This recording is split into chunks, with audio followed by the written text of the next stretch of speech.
Pak Darmadi, suara saya jelas? Jelas ya? Suara saya jelas, Pak Darmadi? Kalau ini suara saya bisa terdengar, Pak Darmadi? Oke, nah saya akan mulai ya saat ini ya.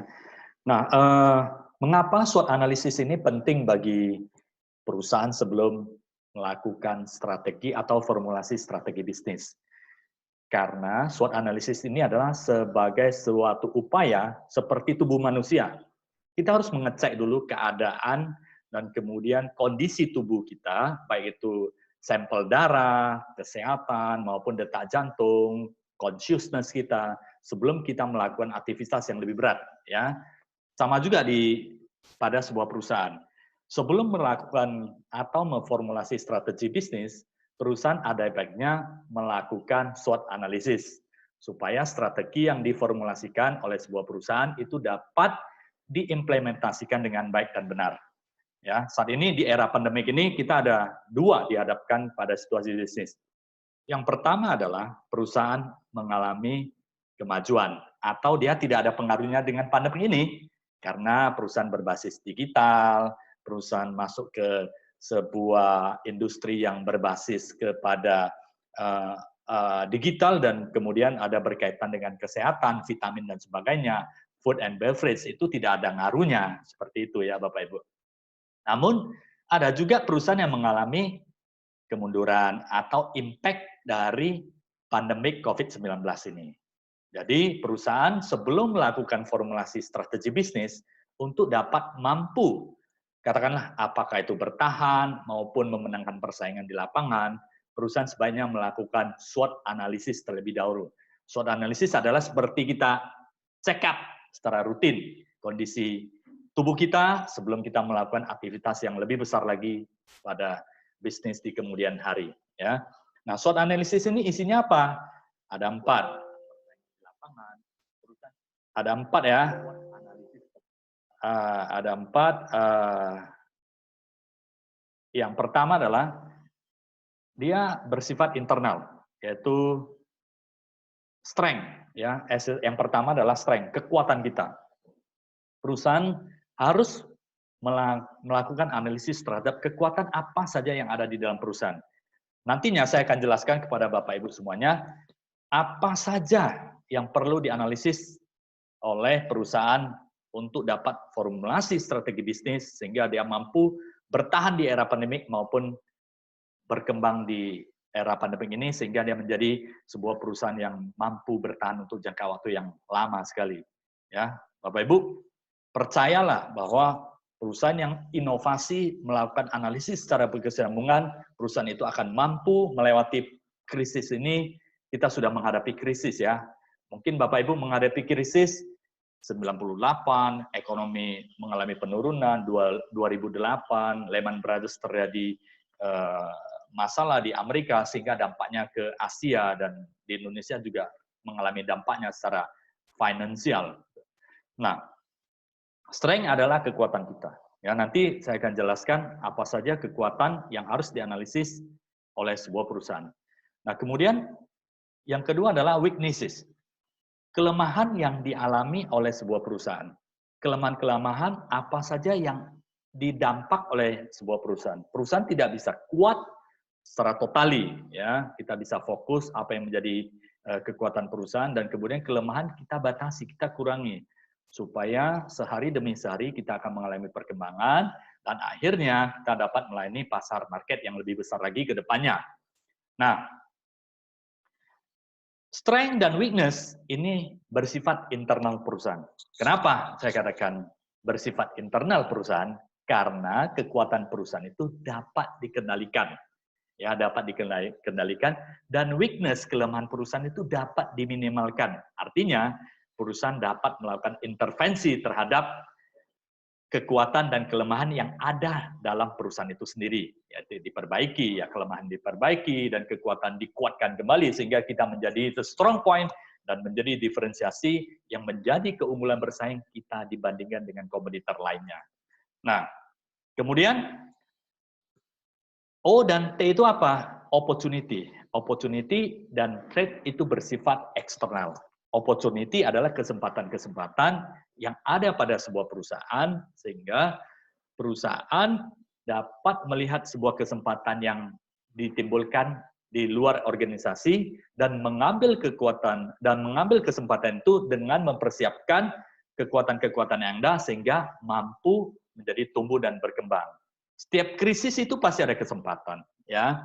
Itu sebuah pepatah dari China kuno. Krisis itu adalah dua suku kata, wei dan qi, ya. Setiap krisis ya, krisis itu ada kesempatan, ya. Jadi Bapak Ibu jangan khawatir apapun yang terjadi, ya kita ada kesempatan. Contohnya di era pandemik ini, semua orang mengalami pembatasan pergerakan yang berskala besar. Ekonomi juga mengalami perbatasan sehingga kita tidak bisa interaksi. Walaupun sekarang PSBB sudah mulai dibuka dan kemudian aktivitas kita sudah menuju ke new normal. Jadi opportunity apa? Selama krisis opportunity banyak. Kita bisa improve ya kekuatan perusahaan yang selama ini sebagai direktur, sebagai CEO, sebagai manajer tidak punya waktu karena ketemu banyak sekali customer, ketemu banyak sekali klien, ketemu banyak sekali supplier, sehingga apa yang terjadi? Waktu tidak ada. Dan opportunity pada saat krisis ini seperti apa? Kita memiliki banyak waktu yang sebelumnya kita tidak terbiasa dengan digital, masuklah di era digital ini, kita terbiasa dengan Zoom, dengan Google Meet, dengan Instagram Live, Facebook Live, dan sebagainya. Ini adalah sebuah opportunity diakibatkan oleh krisis. Ya, Bapak Ibu jangan pernah khawatir, karena setiap krisis itu ada opportunity. Bagaimana cara pandang kita?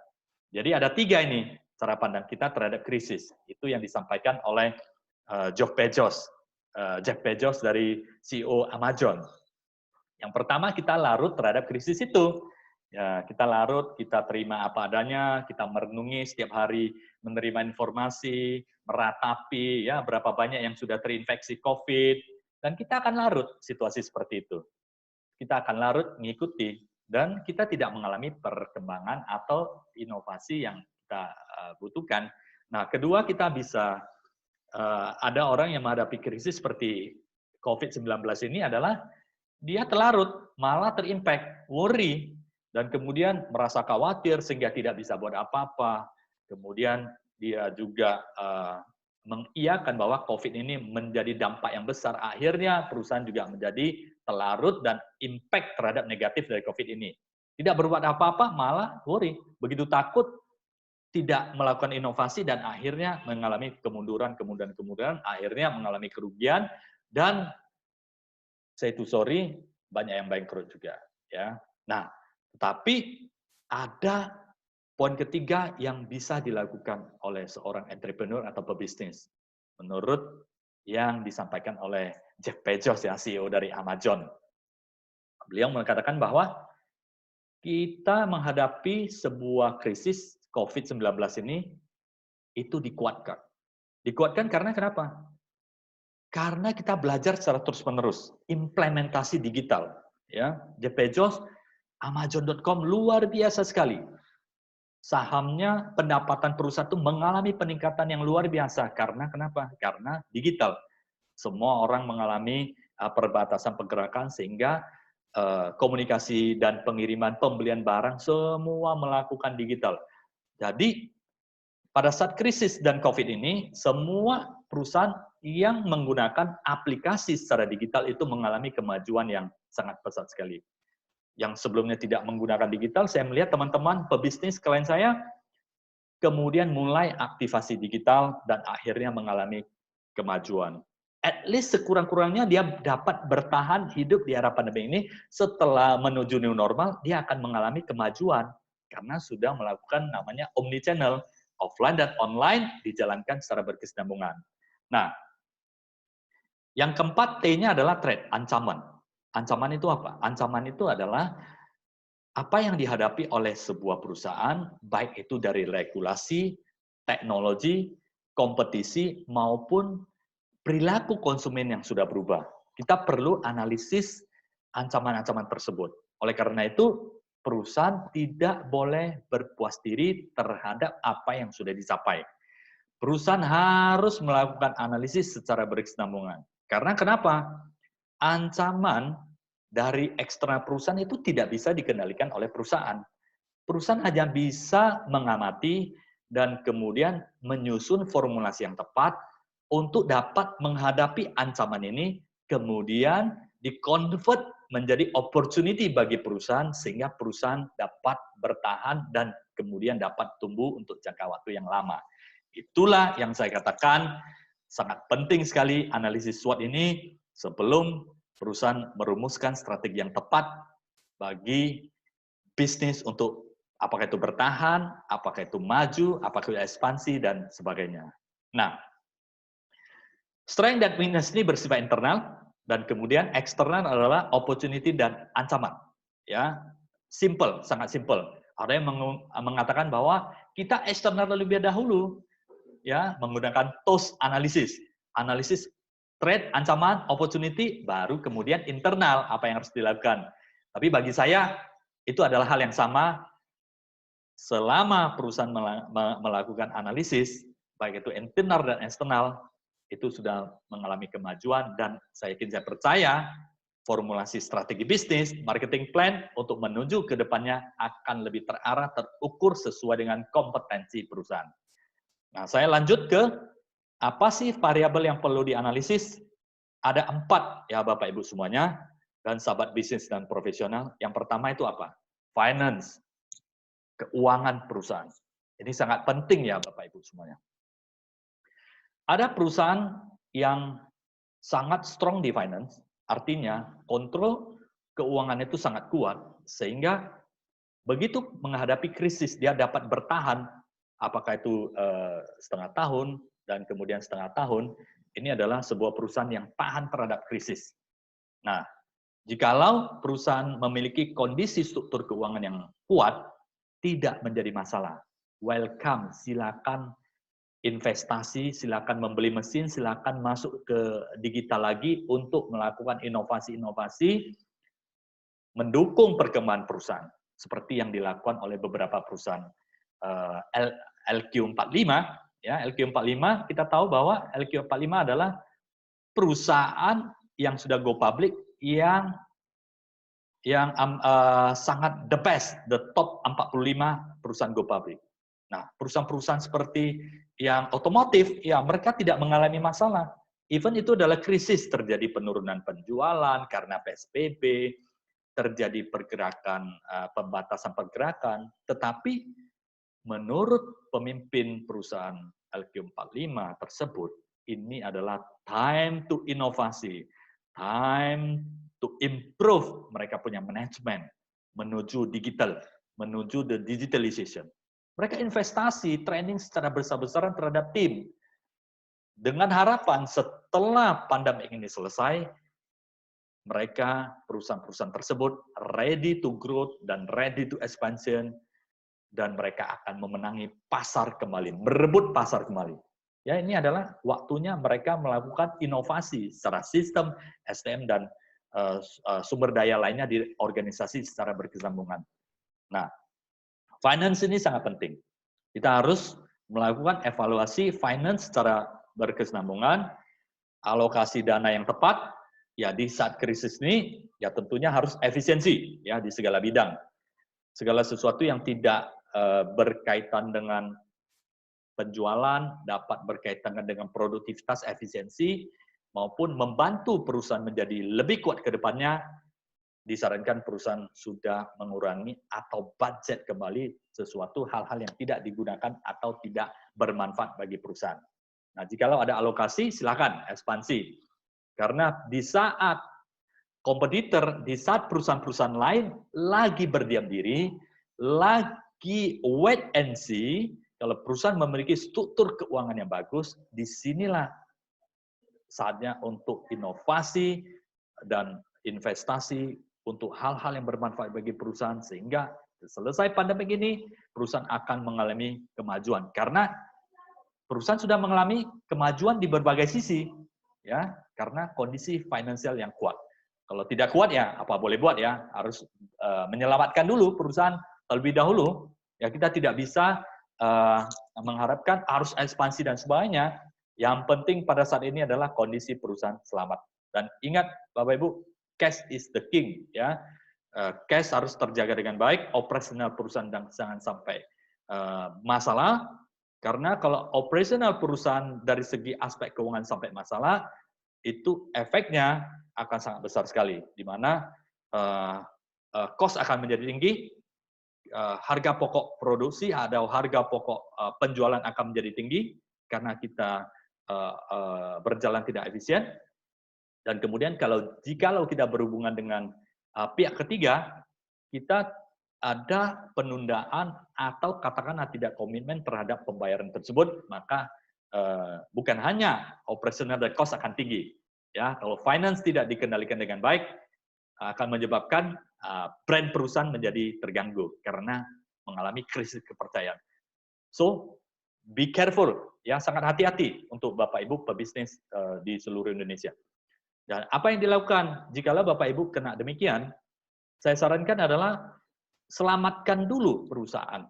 Ya, budget-budget atau biaya yang tidak dipergunakan itu harus dijaga. Yang penting komitmen kita kepada stakeholder di dalam perusahaan, komitmen terhadap pelayanan itu harus dijaga. Even kita harus mengurangi size of sales atau production kita. Yang penting kita tetap keep sehat secara finance di perusahaan. Nah, kemudian yang kedua, analisis SWOT apa yang harus dilakukan. Yang kedua adalah sales dan marketing. Sales dan marketing ini beda ya, Bapak Ibu semuanya, sahabat bisnis dan profesional di seluruh Indonesia. Sales adalah bagaimana kita berinteraksi, bernegosiasi, dan berhadapan dengan langsung dengan customer, sehingga customer mau membeli atau menggunakan produk perusahaan. Sedangkan marketing adalah sesuatu yang kita lakukan, yang perusahaan lakukan untuk dapat membantu sales jualannya lebih banyak, ya. Seperti kita melakukan riset pasar, ya, seperti kita melakukan branding, promosi, baik itu above the line, below the line, maupun offline dan online atau omni channel. Yang dilakukan marketing adalah untuk memperkuat supaya penjualan dapat terjadi dengan cepat. Jadi marketing bersifat branding, sales bersifat kontak langsung kepada customer. Kedua-dua hal ini harus dilakukan secara bersamaan dan berkesinambungan. Ada perusahaan yang jago di sales, ya, kekuatan perusahaan itu di sales. Kekuatan perusahaan itu di sales. Memiliki tim penjualan yang kuat sekali, negosiasi, begitu datang customer, begitu ada celah, begitu ada kesempatan berbicara, biasanya closing. Langsung terjadi transaksi penjualan. Nah, itu artinya perusahaan memiliki tim, kekuatan di tim penjualan, dan perusahaan memiliki kekuatan di negosiasi karena skill yang tinggi dari tim penjualan tersebut. Tim penjualan itu bisa dari level staff, supervisor, manager, even sampai level direktur. Ini adalah sales, negosiasi, kemudian persuasif, handling customer complaint, dan dia sangat kuat sekali, ya, sangat kuat sekali sehingga bisa mengarahkan customer yang semula tidak ingin membeli menjadi beli. Ini adalah the strength, kekuatan dari sebuah tim. Nah, saya sarankan kita analisis dari segi marketing.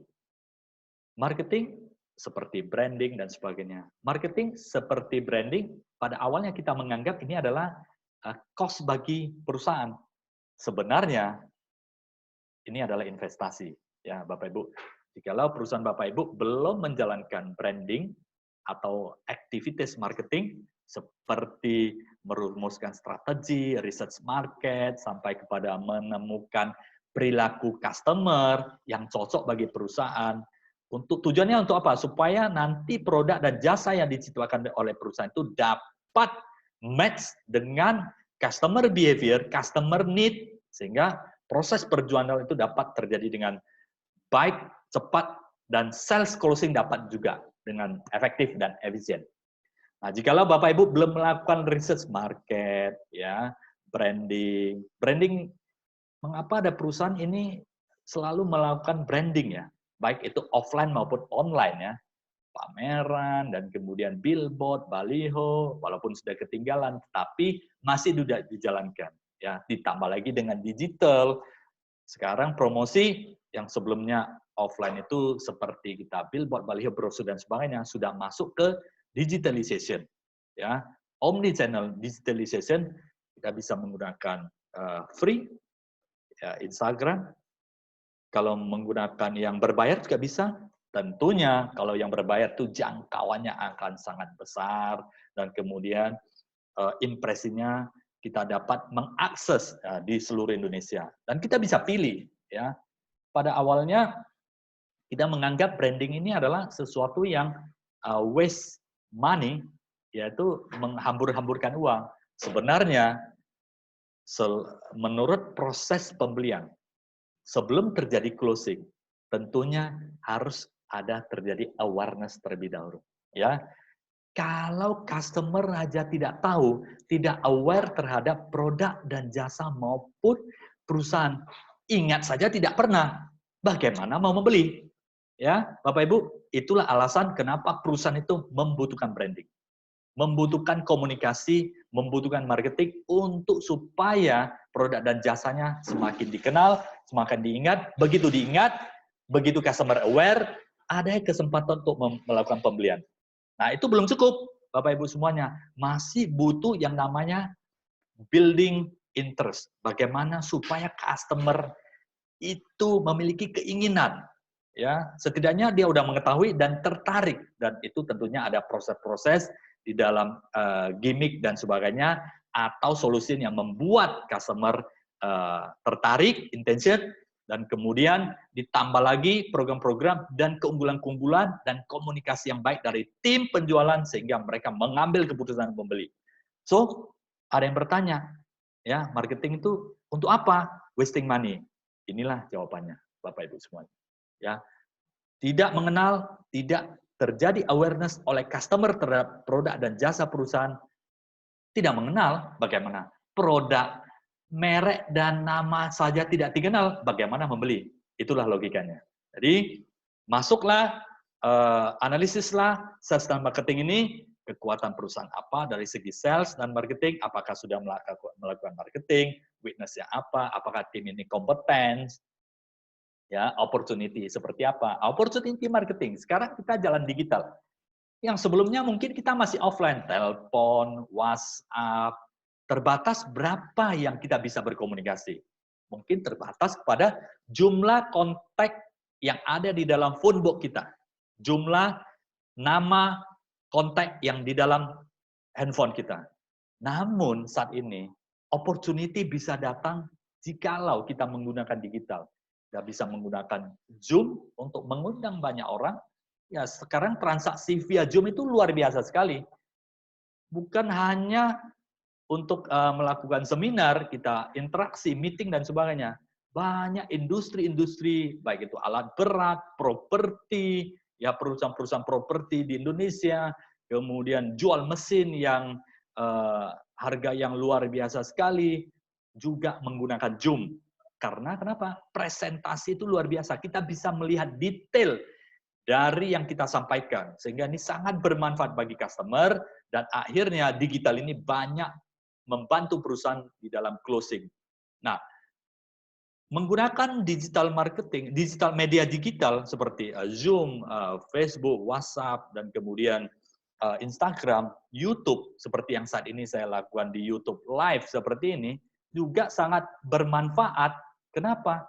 Karena itu adalah branding yang sangat murah sekali. Ya, dibandingkan dengan kita iklan di media-media yang sudah mapan, itu sangat murah sekali, sehingga sangat membantu perusahaan untuk cost efisiensi, namun dapat berinteraksi dan dapat berkomunikasi dengan customer dan calon customer dalam skala yang sangat besar. Nah, itulah yang saya ingin sampaikan. Nah, kemudian ancamannya apa? Nah, ancamannya ini Bapak Ibu bisa perhatikan ancaman dari sales and marketing dari luar. Jikalau kita tidak menggunakan digital, sudah dipastikan, ya, sudah dipastikan. Walaupun tidak 100%, menurut survei, banyak customer, banyak pekerja, banyak sekali individu yang kepengen masuk kembali di kantor, masuk lagi berinteraksi seperti biasa. New normal, ya kita kepengen ya sebagai manusia sosial, makhluk sosial, kita tentunya biasa, kita ingin berinteraksi kembali, berkomunikasi kembali, karena komunikasi kita menggunakan 3 representasi sistem di dalam berkomunikasi. Apa itu? Ya, kita bisa mendengar, kita bisa melihat, kita bisa merasakan. Yang tidak ada digital adalah merasakan, ya, merasakan pada saat kehangatan, pada saat kita bertemu langsung atau berkontak langsung atau berinteraksi langsung dengan customer atau stakeholder yang ada di dalam internal maupun eksternal perusahaan. Jadi digital akan merupakan opportunity jikalau Bapak Ibu menjalankannya. Pilih digital yang efisiensi, yang bermanfaat, yang tentunya sesuai dengan karakter bisnis. Ya, digital juga akan menjadi ancaman jikalau kita tidak mengadopsi, mengimplementasikan untuk tujuan mengembangkan bisnis kita ke depannya. Nah, oke, aspek sales marketing itu sudah selesai, masuk kepada proses dan sistem bisnis. Nah, sistem dan proses bisnis ini kenapa penting ya, Bapak Ibu?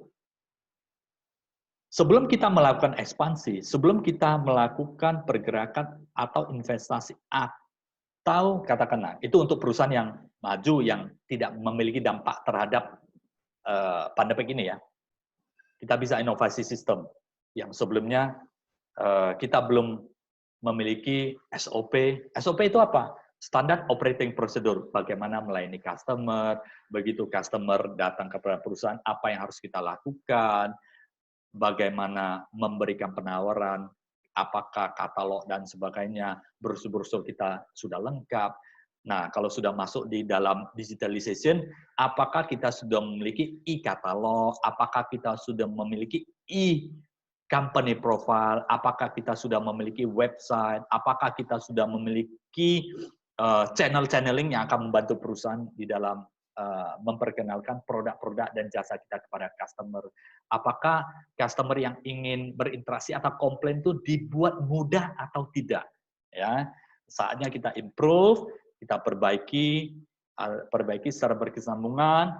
Kita bisa lakukan PDCA, plan do check action kembali. Apa yang menjadi tidak efisien berkurang, kita saatnya inovasi dan perbaiki kembali supaya melayani customer itu dengan baik dan cepat. Proses, ya. Walaupun kita sopan, kita ramah, kita berempati, tetapi kalau saat ini kita melayani customer dengan lambat, kita akan ketinggalan juga. Saat ini bukan perusahaan yang besar yang akan memenangkan persaingan, ya, bukan mutlak ya. Walaupun perusahaan besar itu memiliki banyak sekali keunggulan, tetapi perusahaan-perusahaan kita bisa lihat siapa yang cepat beradaptasi menggunakan teknologi, dia akan menang. Dari sistem and proses, apa sih? Saatnya kita improvisasi proses-proses bisnis kita. Ya, improvisasi dari segi proses, apa saja yang bisa dipercepat, apa saja yang bisa dibuat quality itu menjadi lebih bagus, dibuat menjadi lebih bagus. Pelayanan pengiriman, semua bisa kita percepat, sehingga customer yang berinteraksi dengan perusahaan itu dapat mengalami yang namanya kepuasan. Itulah yang kita inginkan. Nah, ingat Bapak Ibu, sistem dan proses ya. Proses semua dipercepat, diperbaiki supaya quality, cost and delivery, QDC itu dapat memberikan sesuatu yang positif bagi customer kita. Karena saat ini dengan era digitalization, semua serba transparan. Informasi mudah didapat. Jadi kalau kita menawarkan sesuatu, even itu adalah berkualitas tinggi, namun kalau kita tidak mencapai skala production dan efisiensi yang bagus, sehingga harga kita masih di atas rata-rata, ya kita akan kemungkinan kesulitan untuk katakanlah ya bersaing dengan perusahaan-perusahaan sejenis yang lainnya, kecuali memang perusahaan Bapak Ibu memiliki keunggulan dan produk dan jasa yang diberikan itu tidak dimiliki oleh kompetitor. Artinya perusahaan Bapak Ibu monopoli. Nah, itu bisa harga bisa menjadi tinggi. Namun saat ini saya kira semua perusahaan memiliki kompetitor, ya. Nah, kemudian setelah dapat yang namanya QDC, Quality Cost and Delivery Excellent, semua proses-proses ini sangat bagus adalah Bapak Ibu sistemkan. Jikalau belum ada sistem, berarti masih ada kelemahan kan?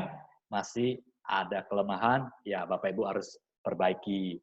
Jikalau sistem itu masih manual, sudah saatnya menuju ke digital. Jangan sampai saat ini kita analisis tren, analisis penjualan kita, analisis apa yang sudah dijual, baik itu item, demografi, kemudian geografi, itu masih manual. Ya, memang jikalau Bapak Ibu perusahaannya masih belum memiliki kekuatan seperti finansial untuk dapat membeli software system, untuk dapat membuat perusahaan berjalan untuk analisis yang lebih lanjut, ya ada cara-cara yang lebih murah, misalnya menggunakan Excel, ya setidaknya Bapak Ibu memiliki data dan sistem untuk bisa dianalisis, dan sesuatu yang sudah berjalan dengan baik dan benar itu dibuat standar operating procedure, dicatat supaya nantinya ke depannya perusahaan konsisten memberikan pelayanan kepada customer.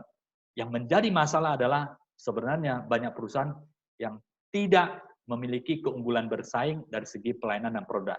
Namun konsistensi, sehingga membuat customer menjadi tidak nyaman, tidak happy, ya karena tidak konsisten. Tidak konsisten, kita tidak bisa memberikan penawaran yang spesial kepada customer. Biasanya kita akan bersaing secara komoditi. Ya komoditi, ya marginnya sangat kecil sekali, Bapak Ibu semuanya. Oke.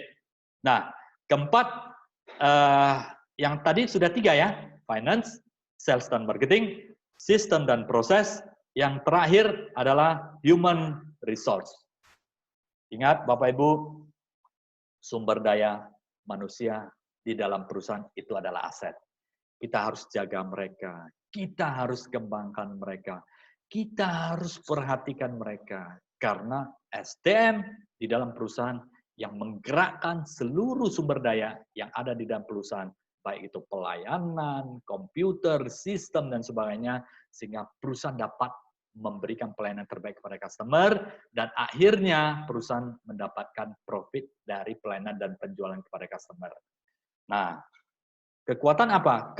Jikalau perusahaan memiliki SDM yang berkompetens, ya artinya mereka dapat melakukan pekerjaan dengan baik dan bahkan melakukan inovasi untuk dapat menghadapi situasi persaingan yang sangat kompetitif, very good.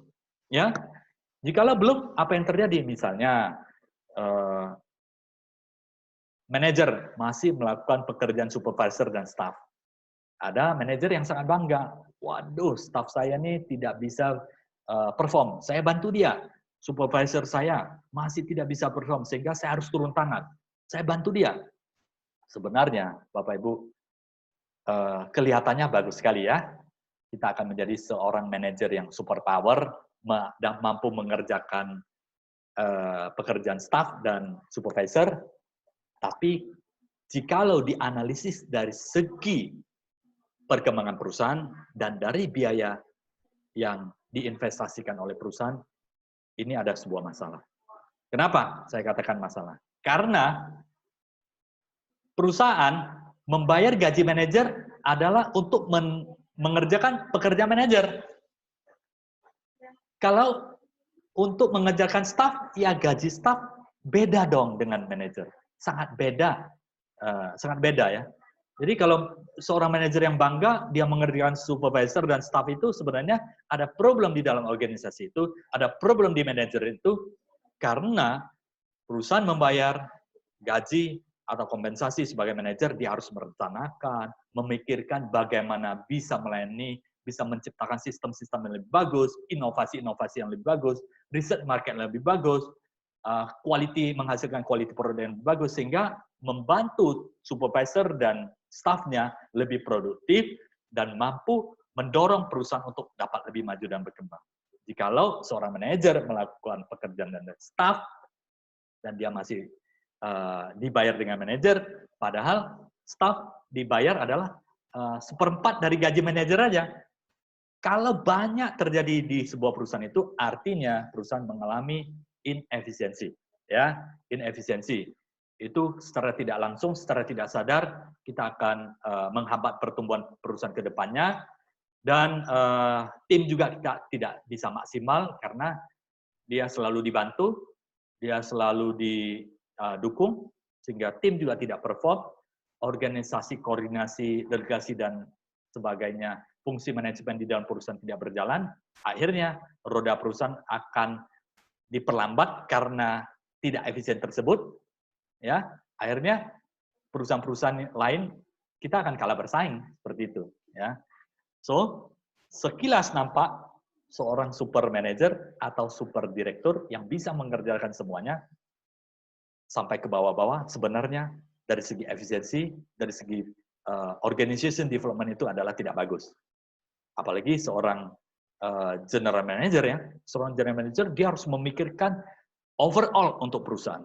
Kalau dia masih melakukan operational, this is the problem. Jadi Bapak Ibu, silakan, saya tidak intervensi terlalu banyak. Bapak Ibu yang menilai sendiri, Bapak Ibu yang melakukan evaluasi sendiri, gajilah seorang manajer sesuai dengan fungsinya, gajilah seorang staff sesuai dengan fungsinya, gajilah seorang supervisor sesuai dengan fungsinya.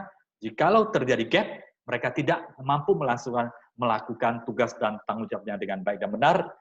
Nah, disinilah perusahaan perlu memberikan support, ya, pelatihan, kemudian coach mereka supaya tim ini dapat berkembang mandiri, dan kita tidak mengharapkan mereka hanya apalagi yang level-level supervisor ke atas hanya menjadi fungsinya operasional, ya kita tidak mengharapkan demikian. Dan kemudian rekrutlah tim dari awal dengan baik dan benar, sehingga begitu masuk di perusahaan kita ready untuk mengembangkan mereka sehingga mereka menjadi lebih perform ke depannya. Nah, itulah beberapa proses yang harus diperhatikan. Nah, pertanyaannya, jikalau Bapak Ibu menghadapi suatu keadaan di mana kompetensi STM yang ada di dalam perusahaan ini tidak sesuai dengan yang diharapkan, intervensi dari manajer, dari general manager masih tinggi, Bapak Ibu harus lakukan screening, ya, analisis. Ini adalah menjadi kelemahan. Jikalau banyak STM yang tidak sesuai dengan kompetensi, ini adalah kelemahan atau dapat menjadi ancaman bagi perusahaan Bapak Ibu.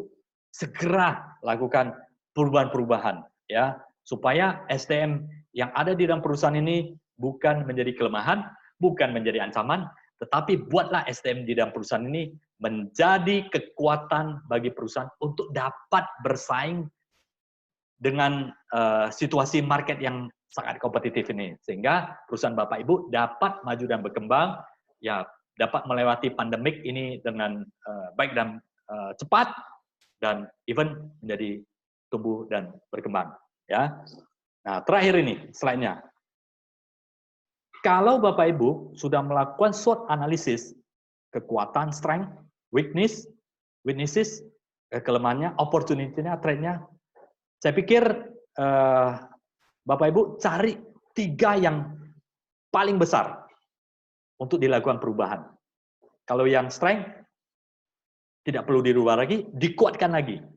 Menjadi sebuah kekuatan yang memang sulit ditiru oleh kompetitor maupun pesaing-pesaing yang ada di lingkungan bisnis kita.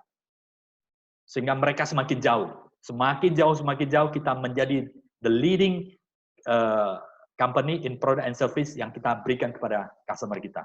Cukup 3, Bapak Ibu, ya. Kalau terlalu banyak nanti akan membuyarkan konsentrasi kita tidak tahu fokus energi, kekuatan, dan kemudian finansial juga akan menjadi buyar. Cukup 3. Jikalau Bapak bisa fokus kepada 3 kekuatan, kuatkan secara terus-menerus, ini akan menjadi kekuatan perusahaan. Dan 3 kelemahan perusahaan, 3 weakness ini kemudian diperbaiki secara terus-menerus, sehingga kelemahan-kelemahan, baik itu pelayanan, quality, dan kemudian efisiensi, itu akan semakin dikurangi, perusahaan Bapak Ibu akan menuju kuat, dan opportunity, carilah 3 opportunity yang bisa membuat atau membantu perusahaan bukan hanya bisa bertahan pada saat ini, bukan hanya bisa tumbuh pada saat ini, tetapi perusahaan dapat tumbuh untuk jangka waktu yang panjang. Perusahaan dan produk itu memiliki life cycle. Ya, pada suatu ketika kita akan berkembang dan sebuah produk dan perusahaan akan menuju ke puncak, produk juga sama, akan menuju ke puncak, dan bertahan di puncak, akhirnya akan mengalami penurunan. Karena dia bisa usang secara teknologi, usang secara desain, usang secara warna, usang secara quality, dia akan kadaluarsa secara pemakaian atau tidak trendy lagi. Oleh karena itu, opportunity after dan era new normal dan after pandemi ini, apa yang memiliki kesempatan-kesempatan. Mulailah saat ini untuk menggali, untuk mencari, untuk melakukan research, ya, untuk melakukan implementasi. Ya, biasanya 3 itu saya selalu sampaikan kepada sahabat bisnis dan profesional. Walaupun pada saat ini perusahaan saya lagi maju dan berkembang, produk saya top score dan bestseller. Saya selalu ada 2 lagi yang menjadi pertanyaan kepada perusahaan-perusahaan tersebut. Setengah tahun lagi, produk-produk apa saja, produk apa lagi yang bisa dikembangkan. Dan kemudian ketiga, setelah the second product yang bisa ditawarkan kepada perusahaan, setahun lagi atau 2 tahun lagi, produk-produk apa yang menjadi produk masa depan perusahaan.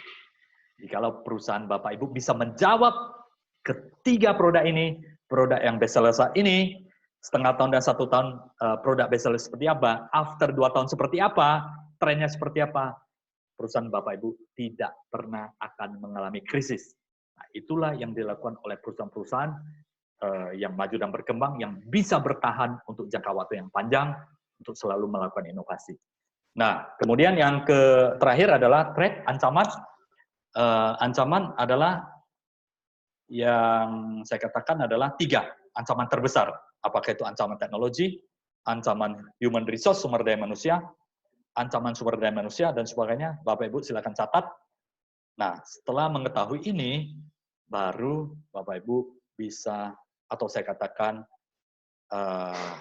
bisa melanjutkan formulasi strategi bisnis dan marketing, apakah itu mau menjadi market leader, ataukah menjadi penantang pasar. Kalau kita tidak bisa menjadi market leader, penantang pasar, dengan melakukan analisis SWOT ini, kita bisa fokus kepada market tertentu, atau saya katakan itu adalah sebagai niche market yang kita dapat layani.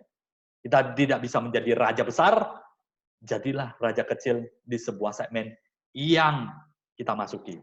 Mudah-mudahan sharing ini bermanfaat bagi sahabat bisnis dan profesional dan Bapak Ibu semuanya.